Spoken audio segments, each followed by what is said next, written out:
Welcome to Pera's Playbook. This is your host, Alex Pera. Let's open up our playbook and see who our guest is. Please enjoy.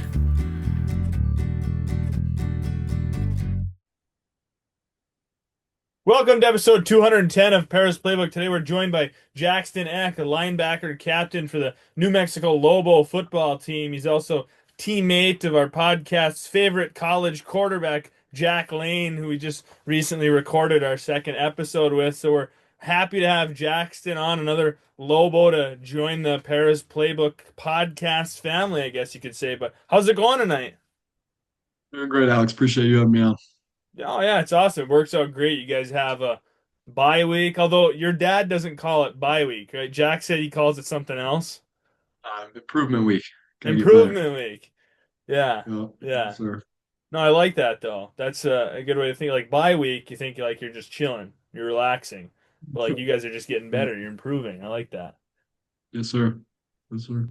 So we'll dive a little bit into kind of your football career. We'll start at Idaho. We'll move forward. We can talk about a few other things, too, some random stuff. But let's dive. Oh, also, I was talking to my buddy. He wanted me to shout this out. I told him, I was like, dude, I can't talk to you very long. I'm doing a podcast. He said, well, who's going on your podcast? I said, oh, this guy linebacker from New Mexico. My buddy's a big Michigan fan. He said, "Oh, tell him I said hi and remind him who won the game." I said, "Okay, like I'll throw it out there, Well, but I I just giving my buddy a shout out. I don't agree with what he said. I'm just giving him a shout out. no, they have a passionate fan base. It was cool getting to play there. They definitely do. I live in Michigan and I'm not a Michigan fan, but I Gotcha.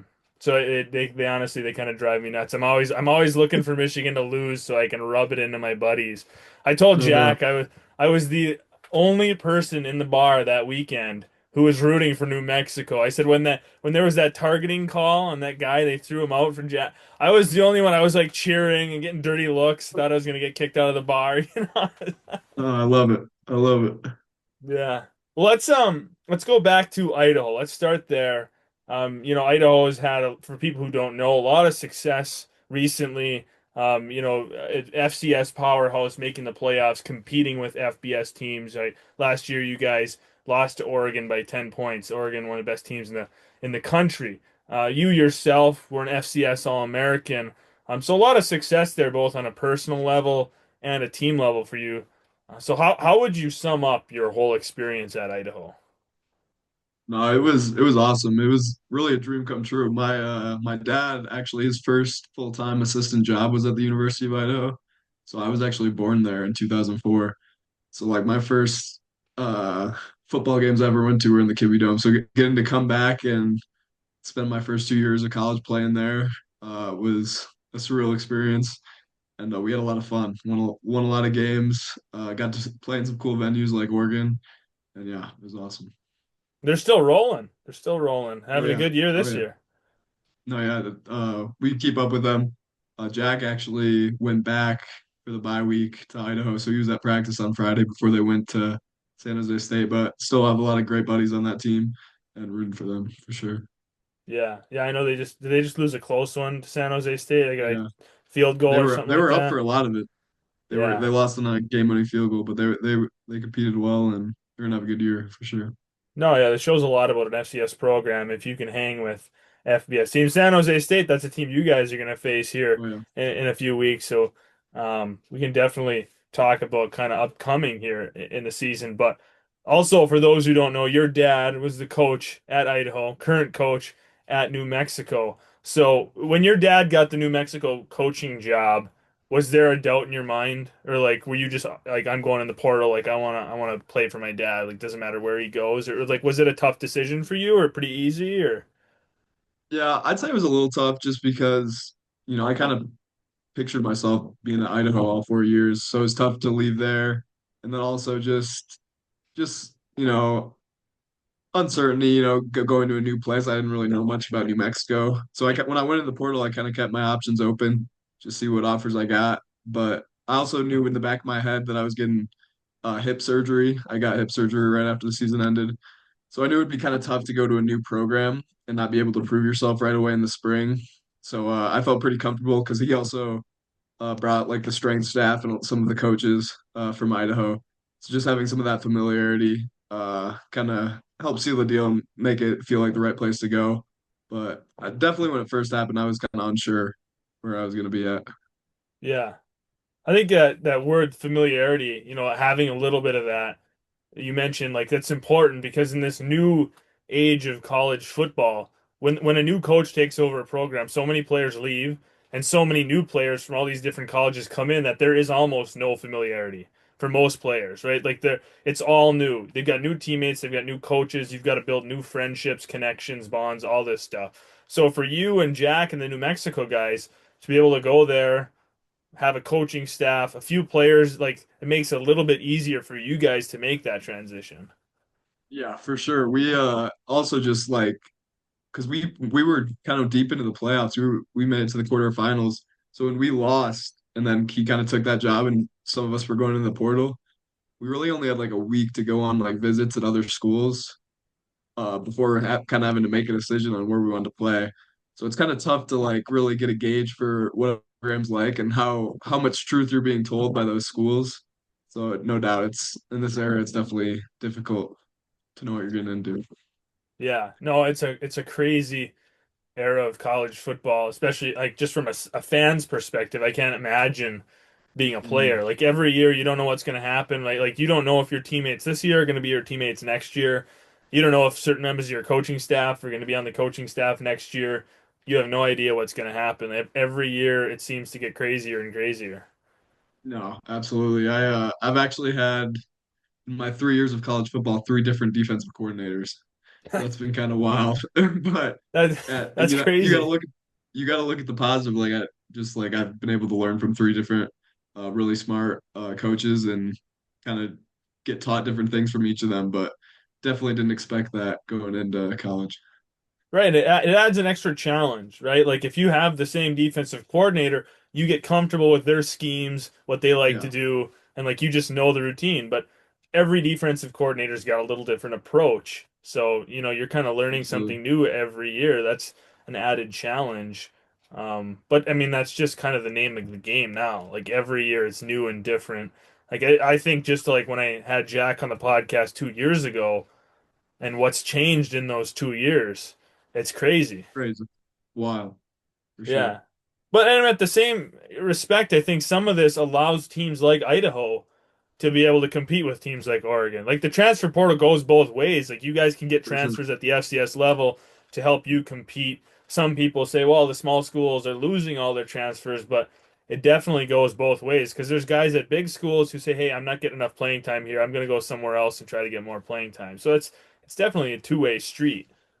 Yeah, that's I'd say even too, like I feel like FCS schools are able to get maybe some better players than they would have in the past just because some college schools are big and just into the transfer portal and don't take as many high school guys. So I think the level of talent coming out of high school that's going to the FCS levels is probably higher than it has been in the past. Yeah. No, I think it's awesome to see these FCS schools competing in non-conference games against big time programs. It's great for the No, sport. no, for sure.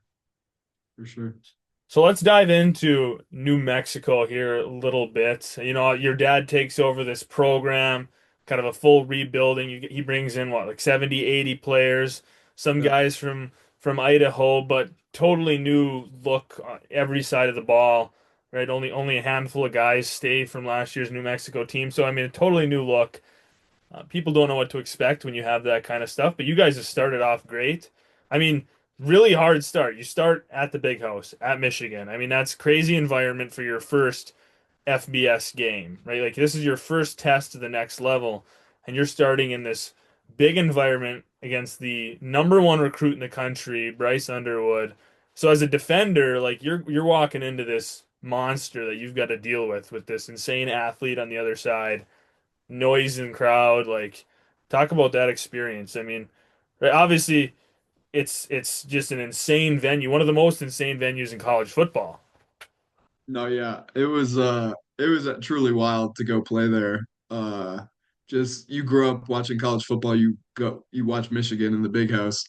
And just the amount of people there, 110,000 I think it is. And it's just like packed to the brim the stadium. It was it was crazy. And then just getting to play against some of those great players, like I'm sure some of those guys might end up being really good NFL players one day. So it was a really cool experience. I think that's what you dream of as a kid, getting to play in those environments and play in those big games. So it was awesome. And fun. Obviously we didn't get the win. That was disappointing. I felt like we came in believing we could win. But definitely a cool experience and something we could build off of for sure. Yeah, you guys played a close game. I mean, like you guys didn't get blown out. You didn't get embarrassed. You guys were in the game and in the middle of it. Like you were never like totally out of it until the end. So I mean, I think you can be happy as you can be with a loss, right? Like obviously you always want to win, but like you can take a lot out of that loss, move forward. You guys played Idaho State the next week, a team that you're very familiar with, obviously from playing at Idaho. Kind of funny that you move up and you still end up playing them. Yeah, no doubt. It was good to get a win though. I think you kind of it's tough because you go from playing Michigan in that environment then to go down and play an FCS school. But I think we fought and found a way to get a win. And I think it was an added challenge just because they were so familiar with us. And it wasn't like a normal, just random FCS team where they don't know anything about us. Also, they were very familiar, at least offensively, with what we did. So definitely a game to grow from and build on, but good to get a win for sure. And they're not terrible. I mean, they just put up 90 points this past Yeah, weekend on. I mean, granted, it was like a what a D2 Lincoln. school, but still, Yeah, like if you put up 90 points like that, I don't care who you're playing.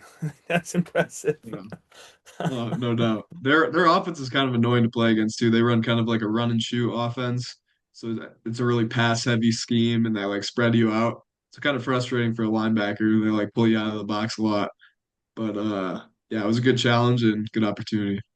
Yeah. And then you guys had a great thing to like go into a bye week on. You come off a win, big program, UCLA. I mean, a Big Ten team with a lot of history, playing in the Rose Bowl. Obviously, there was so much offseason hype with UCLA, Nico coming over from Tennessee. So to go in there and get a huge dominant win, I mean, that's awesome for you guys going into the improvement week. Yeah, no, that was big. It was really cool to get to play in the Rose Bowl. My dad won a Rose Bowl as a player and as a coach, the bowl game. So getting to go there myself and play there was really fun and get a big win for the program. I think we hadn't beaten a Power 4, Power 5 school in since like 2008. So that was a big stepping stone for the program, and we just got to keep building on it. Right. Yeah, no, it's great momentum to lead into your improvement week. It's better to go into a bye week with momentum than to like go in like, okay, we've got problems, we're 0-3, we've got all this stuff to fix. But now you guys are like, okay, we won a couple games, we beat a really good team, a program, so with good players on it. Let's take that momentum and take it. I mean, you guys got a big in-state rivalry coming up here against New Mexico State. And then your schedule doesn't get easier from there, right? You play Boise State at Boise State. You play Air Force, and those academy teams are always tough because right, they run interesting offenses at the academy teams. You guys Yeah, got UNLV, totally new look program. Like you guys have a really interesting, tough schedule coming up. yeah. No, it's a challenge every week, and I think you just see the first few weeks of college football, anything can happen. Anybody can beat anybody, so you got to bring it. But we're excited for the challenge. I think the Mountain West is wide open. There's a lot of good teams, but we think we're a good team too.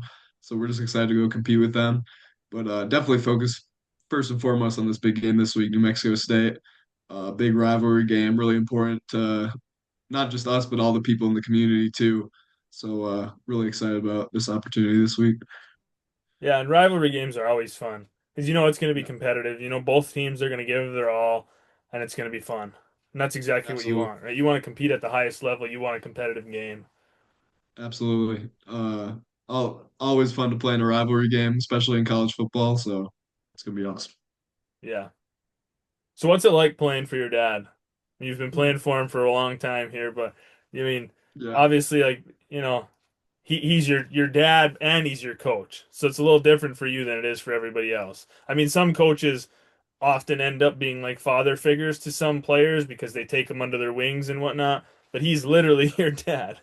yeah. No, it's a unique experience. Growing up, I wasn't sure. He was never really a head coach growing up, so I didn't really expect to. play for him, and I didn't really honestly necessarily want to. Just I didn't want to have to deal with all like the coaches' kid stuff, like have it like people thinking like favoritism or anything like that.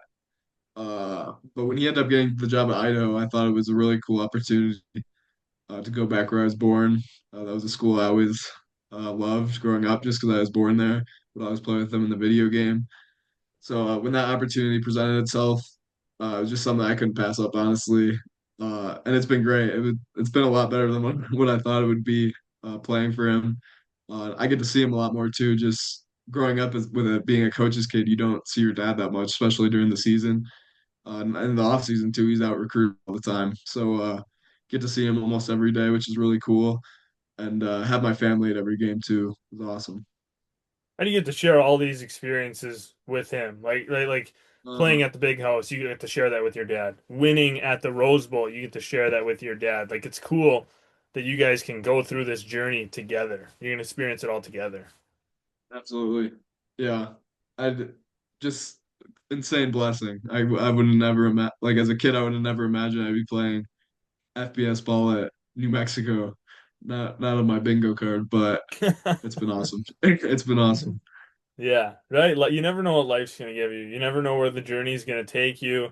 There's a unique plan for all of us, and it's super exciting, right? Like to get to go through and make these memories, especially like there's so many unique stories out there. People who play with their siblings, people who play for their parents as the coaches, right? Like those are such unique memories to make. It's awesome. You'll have those forever when you look back. You'll always remember the times you had playing with your dad, winning these games. I mean, that's the stuff that you can always lean on. When times get tough, you remember the good times, and these are going to be some of the good times. Absolutely. No doubt. Yeah, it's definitely exciting. And I think it's awesome. The transfer portal obviously has its problems, right? People have their complaints, but I think it's awesome how quickly you can turn around a program. Like, I mean, Yeah. you can do it in 1 year. A new coach comes in with different ideas. He gets the right group of guys in the portal, and all of a sudden, totally different team. You can go from winless to making a bowl game, like in 1 year. No, I think that's kind of what factored into my decision too, is like having that familiarity of knowing like I know this is a program that's going to be run well and going to do things the right way. I don't necessarily know that with some of the other schools that are recruiting me. Not saying that they couldn't be, but I had a good feeling that we were going to get this thing going in the right direction and wanted to be a part of it. Yeah. And nobody can use the bias of just because your coach's kid, especially when you go out and you play well. You had 130 whatever tackles at Idaho FCS All-American. Like you've proved that you deserve to be in these places, and it's not just because your dad's the coach. Yeah, definitely. I just try and go out and prove myself every day. Uh, Not always easy being the coach's kid, but I think just earning the respect of your teammates, that's what's most important. Don't worry about any outside noise and just let everything take care of itself. If you're working hard doing all the right things, people are gonna notice it. And just fortunate to have a lot of great teammates and people around me. Yeah, there's always going to be people out there in the world that just create noise and Yeah, nonsense. And like, they're always going to find something to try to get you down. And you just got to block those people out, right? Like, you can't, especially, when you're a college athlete, a professional athlete, like, it doesn't matter how well you do. As soon as you make a mistake, somebody's there to pounce on you. I mean, sure. it's kind of sad that that's the way of the world, but I mean that is, and you just gotta kind of block that out and do the best you can. Oh yeah, our coach said our DC after the UCLA game said like, everyone's patting you on the back right now, but if things went bad, or if we had a bad loss, those same people would be the ones getting on your back and hating on you. So we just got to focus on us and worry internally for sure. Yeah, definitely. So do you have a favorite linebacker growing up, or like a favorite linebacker currently? Yeah, no, I'd say all time Luke Kuechly is my favorite linebacker. Just the way he plays the game, his IQ, and just the way he studies the game. Always seems to be in the right place at the right time. I try and be that when I go out and play. But currently, I like Roquan Smith a lot. I like his like physicality, how he tackles. Yeah, yeah. I think it's kind of fun to hear. different people who their favorites are, the people that they watched growing up, because everyone's got a different reason why they like certain players and how they go about it. And then I started thinking, they always do those build you like the ultimate quarterback. Like you got Tom So Brady's vision, you've got Peyton's arm shake. So like you could do the same thing, build the ultimate linebacker. And I started thinking like what would be the good qualities for an ultimate linebacker? I was like, okay, you're gonna be strong, great IQ, football vision, and then like vibe and swag. So I started thinking of like if I was building the ultimate linebacker and the swag one, that was like Clay Matthews. The vibe okay, and the yeah, swag, Clay like that. Matthews right away. And then I was thinking for like the football IQ going way back in the day, Jack Ham, guy that like Okay. totally like could play different positions. They could even throw him in the safety slot just because he had such good football IQ. And then I was thinking about that strength thing. I was like, you know what? Throw James Harrison in there because he was just a Yeah, monster. And that's my yeah. ultimate linebacker if I had to build one. Uh, yeah, if I was building one, I'd say I'm gonna add a few categories. I'd say coverage, like Fred Warner, coverage and Yeah, speed, Fred Warner, just the way his range. And then I'd say IQ, I'd say Luke Kuechly. Uh, Physicality and like leadership, I'd say Ray Lewis. yeah, And then I'd say like size and just and also like tackling ability, I'd shout out Brian Urlacher, New Mexico Lobo, yeah. to finish out my list. That would be my perfect linebacker. Couple dominant linebackers we'd have there we'd be Yeah, unstoppable. no doubt. We'd have legendary defense with our linebackers. Absolutely. Yeah. So what is a random fun fact about yourself? I'd say I don't know if it's too random, like the people that know me, but I'm a huge LeBron James fan. Okay. That, Why? I'd say that's my fun fact. Uh, just growing up, football and basketball were my two favorite sports, but ever since I was little, even when he was like old school Cavs before he went to Miami, I was always a big LeBron fan. Just loved watching him play. And we actually share the same birthday, December 30th. We're There you born go. like 20 years apart. So he's just always been a guy I like. And I just like how he kind of blocks out the noise. I feel like he also kind of gets like hated on by a good amount of people. But the way he's able to lead and make everyone around him better, Yeah. definitely. Have you seen that DraftKings ad with him and um, Kevin Hart? It's like on right now. It's, They're like it's huge. sitting and he's like asking him questions and then he starts making fun of LeBron for like having a beard like Lincoln. So he's like calling him Weird Beard and then they're talking Gotcha. about DraftKings and yeah, you'll have to look it up. It's pretty I'm gonna funny. look it up after. I'm gonna Yeah, look it up after. it's funny because Kevin Hart's funny, and he's been doing those like DraftKings ads with LeBron for the past couple of years. So it's definitely worth. You'll get a chuckle out of it if you like LeBron. For sure. For sure. So are you a Lakers guy? You follow the Lakers now because of LeBron, or Yeah. Yeah. Just wherever LeBron's at, that's kind of my team. yeah, Definitely. that's tough. I got my. You I can was see gonna the say I see Celtics. The Celtics Poking, guy. I'm poking out there. Um, but yeah, no, or he's obviously a great competitor, and people argue all day long about who's better, him or Jordan. I'm guessing you think LeBron's better because he's your guy. Definitely. That's Yeah, my goat. But we're always arguing in like the locker room, all the guys about who's the goat. Classic yeah, locker room talk. yeah, definitely. What's your favorite NFL team? I'm a big Minnesota Vikings fan. Really? I my I've lived in Minnesota for about 4 years of my life. My dad Yeah, coached at Winona State and then Mankato State, two D2 programs in yeah. Minnesota. But when he coached at Mankato, I was in like third and fourth grade, and that's actually where they used to have training camp. So I got to be like got like field passes and got to go on the field at training camp and meet like prime Adrian Peterson and a bunch Darn, of other that's really good awesome. players. So yeah, that always been a big fan of them. Got a big win today, but Yeah, yeah, defense, big defense defense. win today. We I don't know about JJ McCarthy yet. We need I was gonna ask you what are your thoughts on JJ? I mean Carson I've hopefully maybe we'll stick with Carson Wentz. We had a good game today. I feel like we've always been a quarterback away. We've just Yeah. always been missing a quarterback to take us over the top. We can get to the playoffs, but then just fall short every year. I thought it was kind of a bold move to move on from Sam Darnold after he threw for 4,000 yards and they'd win 14 games. I thought that was kind of an interesting decision. Yeah, it's hard. I didn't want us to spend too much on him, and I knew that the price was probably going to be pretty high for him. Yeah. But it is tough. He did struggle in our last couple games in big games, Yeah. but I I don't know. think It's I tough. think Carson Wentz still has some gas in the tank left. I Yeah, I think he can pull some magic out here. I know the defense was big in the win today, but I mean I think if he plays a couple more games, he could solidify himself as the starter if he, has a couple big games. absolutely. He has so many weapons around him too. Like it's a Yeah. good situation. Right. Yeah, it's hard not to succeed if you're a solid quarterback with that many weapons. Yeah, You gotta like no try doubt. really hard to fail. For sure.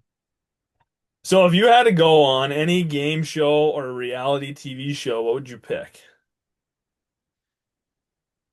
I would probably say I think it would be funny to go on Family Feud with my family because I have a Yeah. pretty big family, a lot of siblings, and a lot of different personalities. I think that'd be pretty fun. Yeah, great show. Love watching Family Feud. It's hilarious. I we always grew up watching it, and we had like even on the Xbox 360, we had like a Family Feud video game we'd play as a family. So that would definitely be my pick Yeah, got to make that happen here in the next couple of years, huh? Get you on the for show. real. Be That'd awesome. be, yeah, for sure, for sure. Well, let's if you're down, like talk a little bit about your faith. I saw on your Instagram you've got 2 Corinthians 5:7. For we walk by faith, not by sight in your Instagram bio. So I'm assuming that faith is an important part of your life. And I mean I think that's a great like just message for all Christians, all people. That, like we need God. Like we can't do it on our own. You Yeah. know. No, faith has been a huge part uh, of my life, and I think I've grown so much as an athlete because of my faith. I've been fortunate enough, both in high school and college, to have some really great like faith leaders and mentors in my life that have really helped me grow in my faith. Uh, but yeah, that's just been a huge part of just centering myself, grounding myself, just being rooted in the Lord, the Holy Spirit, and not not looking for other people's approval or praise, but just solely focusing on glorifying Him and just making him proud about the way I go about my life, the way I play the game, and just everything that I do. So definitely something that's really important to me, and I would say recommend it to any athlete. If you're if you're maybe not strong in your faith or don't really know much about it, go to a Bible study, go to church with a friend or a teammate, because I think it can make a really big impact, uh, and not just as an athlete, but in life as a whole. Yeah, and then nowadays every team has like a group of teammates that regularly get together, do Bible studies. There's university chapters of different Yeah, Christian groups where athletes from all sports teams will get together and do Bible study. I know like Ohio State, that the football team yeah, is huge, right? They hold I've seen that. giant, university wide groups, just getting the student body involved. I think it's awesome. We've seen this huge shift the last couple of years with athletes using their platform to spread the word of God. And starting in the NFL, guys like CJ Stroud coming out in their post game, and then it really just grew from there, right? And I think that's awesome because there's so many kids, so many people that look up to athletes, and if athletes are brave enough to, hey, this is important, this is something that everyone should strive for and be strong in your faith and like the kids look up to that. So if they see, hey, my Absolutely. favorite athlete's deep in their faith, I think it's awesome. It's a great shift that we've seen recently. Absolutely. I think it's like you said, like Ohio State, how they've kind of come together as a team. I think that you really have a big impact on your program. I know at Idaho we had a really strong team Bible study, and I think that helped us kind of grow closer to one another and just learn more about each other. And just having something that you can come together and do and talk about, it can be really powerful, especially when you're talking about the word. So it's really cool. Yeah. It's something that's always been really important to me. And it was within the last year that maybe even the last like 4 or 5 months or whatever, where I wanted to start sharing it on the podcast. I initially was afraid to. Like, I was afraid that Uh, I would scare people off. People that maybe aren't religious would be like, oh, like, this is now it's a religious podcast. I don't want to listen to that. So I was kind of skeptical. I'm not gonna. But then the more I thought about it, I was like, one, I shouldn't be afraid to share my faith. yeah, Um, and the more I thought about it, I thought, this is something I really want to do. If people are willing to talk about it, I wanna talk absolutely, about it with different guests. So I always try to make it a point if people are down to talk about it to talk about. I think it's important for people to share their journeys for people to understand there's not like one right way to do it. Like so many absolutely, people have found God in different ways at different times in their life. Some people start going to church with their parents when they're kids. Some people find it when they get to college and they didn't grow up in a faith-filled family. So I think it's super important to share those stories. There's not one right way to do it. None of us are perfect, right? Like God loves you no matter what. Like it's just important to get those ideas out there for absolutely. people to hear it. Absolutely. I think that's cool. You see that a lot with athletes in colleges. Everyone's at different points in their faith. Uh, but I think it's just really cool that we can all grow together and come together on it.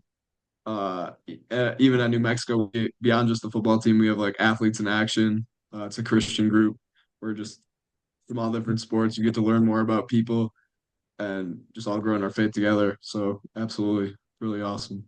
Yeah, I know Jack talked a little bit about it when he was on the podcast about how his faith has grown over the past few years. I've had a bunch of athletes come on and share their journeys and it's really awesome. It's we're all like you said, we're all on the same journey. We're all striving for the same thing. We're all doing the best we can. And I think that's the most important thing is just doing the best you can to be a good person, to glorify God, to spread the word, just to right like yeah, I know it's an important thing to talk about. It's great to talk about. And I think it's awesome. Absolutely, no doubt. Yeah. Well, Jackson, I appreciate you coming on the podcast, sharing your football journey and your faith journey, and just talking about some random stuff. I'm excited to watch the Lobos and the rest of the season. I'm probably the only New Mexico Lobos fan in Upper Michigan. But, you No, know, no doubt.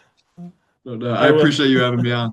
Thank Yeah, you. I will proudly cheer for you guys every time you guys play a Michigan team. I'll be the only guy in the bar cheering for you guys.